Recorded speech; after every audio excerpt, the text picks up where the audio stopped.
Yes, in the words of Ralph Smith, we live in a world so fake, the truth scares people. So we're living in a time where the truth has never been nice. Every time when you talk about sensitive things like the land, inequality in Australia, it's a big problem. You need to shush, you need to shush. Our people still are the poorest people in our own country. Our land has been destroyed. We've had 24,000 of our children taken away from their families. We still reel in the effects of the invasion, even though it's, over 200 years ago. So your king, Charlie, needs to acknowledge that genocide occurred in this country, and we want a treaty. We want peace. We want to stop this endless oppressive regime that happens to First Peoples in this country. So are you saying that the king personally, Charlie, as you call him, has some kind of individual responsibility for the things that happen to Indigenous people in Australia? Or is this more about what Britain has done as a state in the past? This is about Charlie's family, the so-called royal family, who have benefited not only from stolen wealth, but they have benefited from the killings of Indigenous people around the world, but particularly right here in my country. And this is something that we've been enduring, this ongoing genocide, where our people are the most incarcerated, we're suiciding with rates off the charts. We have children, babies at the age of 10 being locked up for stealing chocolate bars. The prisons in this country are full of Aboriginal people. Now, if that's not an ongoing war against our people here, then I don't know what is. So all we want this king to do, this new king, is own up to what his family has done to us and sit around the table respectfully and let's talk about a treaty, because he did it in other places. His family did it in other places, so why can't he do it here? But Lidia Thorpe, aren't many of the, and many would say perfectly legitimate grievances that you're airing, aren't they really for the Australian people and the Australian government to resolve? If you don't want him as your king, you could have another referendum and you could vote to become a republic, but it actually seems like since he ascended the throne, more people are now in favour of continuing with the monarchy. You had a vote only last year to create an Aboriginal and First Nations people voice that was voted down. In fact, you actually campaigned against that. So why is this on the king and not on Australia? I voted against that because it's not our constitution. The constitution was imposed upon us when invasion occurred. So in 1901, when they came up with this new law of this country, which does not belong to us. Now, the king, the so-called king of your country, not of mine, can take a leadership approach here and bring peace to First Peoples in this country. So if he did not ignore the many letters I've written to him as a senator in the federal parliament in this country, then how else am I to get the attention to say, hey, King, there's a problem in this country. You haven't treated with us. We want a treaty. We want peace. And we want to unite as a nation. But this government are weak. The last government were weaker. And we want the king to take a leadership role and enforce this country, tell his mates who are in government, who need his sign-off for any legislation, tell them to treaty with us. But Lidia Thorpe, he is a constitutional monarch. I think you're kind of giving him a kind of constitutional power he simply does not have. He has more power. Why are we paying for his trip here?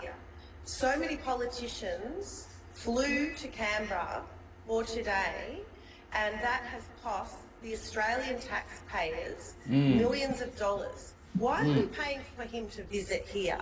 Why does he have to sign off on legislation? Why does he have any connection to this country when it's not his? He's not from here. We need a treaty to resolve the ongoing unfinished business for First Peoples in this country. What about the way you made your points, Lidia Thorpe? A lot of our listeners are getting in touch this morning and saying even if they themselves are Republicans and don't approve of the monarchy as an institution, they felt the way you interrupted his speech was, I mean, frankly rude and inappropriate. What is your response to that? My response is that that is absolutely incorrect. I actually had the respect and allowed your king to do his full speech. There was no interruption of his speech. So haters are quick to be haters when they don't want to own the truth and don't want to look at what actually happened. I allowed him to finish his speech because I wanted to know what he had to say. And after his speech is when I reminded him that this is still our sovereign land. He is not sovereign of these lands. He is not my king.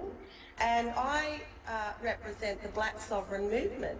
Our sovereignty has never been ceded here. Our people have fought and died for this country and resisted the colonial occupation. Come on, it's 2024. We don't need kings and queens. Just want to put The cost of living crisis in this country right now is out of control. People are poor. We shouldn't be paying for someone else's king to come here. But is that not a separate point though, Lidia? I mean, look, there are a lot of people in Australia, I understand, who don't wish to be part of the monarchy anymore, would like to be a republic. I understand that completely. You had a referendum 25 years ago or so, you voted to remain a monarchy, the public opinion fluctuates on it. I get that.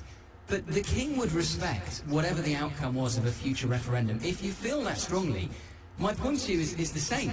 That surely is for Anthony Albanese and the Australian government to bring forward a future referendum on the monarchy. Well, My career with that partners has oppressive regime that continues to happen on First Peoples in this country. I'm asking for his leadership. And I'm also asking for him to give back everything he stole. He stole our bones. He stole our skulls. His family are responsible for stealing so much from our country, and we'd like some of that back, please. Simon has sent a message saying, how would the king be able to do as Lidia Thorpe demands and give the Indigenous people of Australia their land back? How would that work in practice? Does she want to banish all Australians of European heritage from the land, as in Zimbabwe? It is not the king's to give, it would be for the Australian Parliament to work out. What's your response, Lidia? No, I wouldn't do that. I believe that the king should apologise for what his kingdom has done to our people, and that we have something called Crown land around our country. Well, at least give us all the Crown land back. If you are the Crown, then give us that Crown land back. We should not be the poorest people and the sickest people in our own country. And whilst, he can waltz in here and go and see some of the highlights in selected areas, he needs to hear from the people who are doing it hard, and he needs to hear from people like me who is supported by traditional custodians in this country, particularly the Black Sovereign movement. And he needs to have a conversation with us about what we see as a future for our country and our people and everybody else in it. So we ask for what he stole, what his family stole from us. We want that back. We want him to apologise for the genocide that occurred and the many massacres of our people, invasion. And we're happy to move forward, but show some respect. As a young black man from South Africa who has been taught about apartheid, and we've been told that the British monarch came to South Africa and stole from us. They have stolen goods. Queen Elizabeth has a crown on her head which was stolen in South Africa. We want it back. Charlie, bring back the stolen goods. You cannot continue like this, because we will make noise until you listen. We don't care whether it could be this generation, the next generation, but we will continue where our ancestors left off.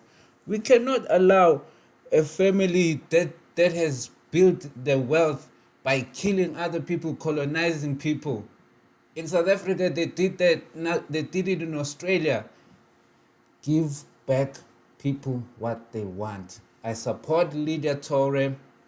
She's a very brave woman. I don't see anything wrong for stating facts. We're all speaking facts here. We all know the history.